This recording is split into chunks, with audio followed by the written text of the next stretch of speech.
1996 में बिहार के पूर्व मुख्यमंत्री लालू प्रसाद यादव की सरकार पर जानवरों को खिलाए जाने वाले चारे के नाम पर सरकारी खजाने से फर्जीवाड़ा करके 950 करोड़ के गबन का आरोप लगाया गया था।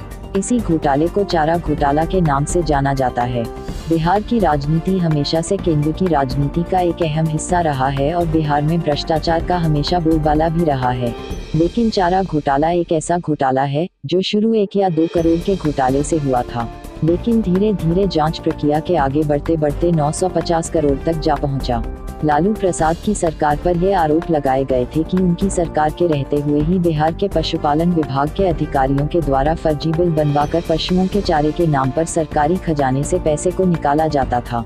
इस घोटाले में तत्कालीन मुख्यमंत्री लालू प्रसाद यादव के साथ पूर्व मुख्यमंत्री जगन्नाथ मिश्र पर भी आरोप लगाया गया था। इस घोटाले की वजह से ही लालू प्रसाद यादव को अपने मुख्यमंत्री के पद से इस्तीफा देना पड़ा था।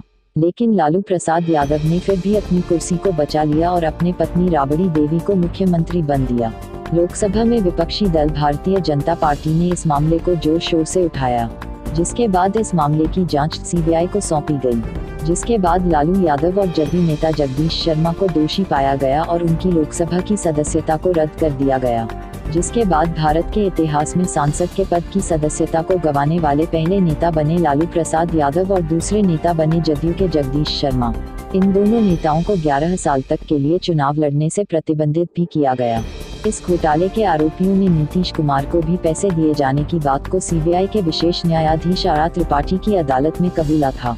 जांच के बाद सीबीआई ने यह भी बताया था कि चारा घोटाले में शामिल सभी आरोपियों के राष्ट्रीय जनता दल और दूसरी पार्टियों के शीर्ष नेताओं से घनिष्ठ संबंध रहे हैं। सीबीआई ने यह भी दावा किया था कि लालू प्रसाद यादव और उनकी पत्नी राबड़ी देवी अपनी घोषित आय से अधिक संपत्ति रखने के दोषी हैं।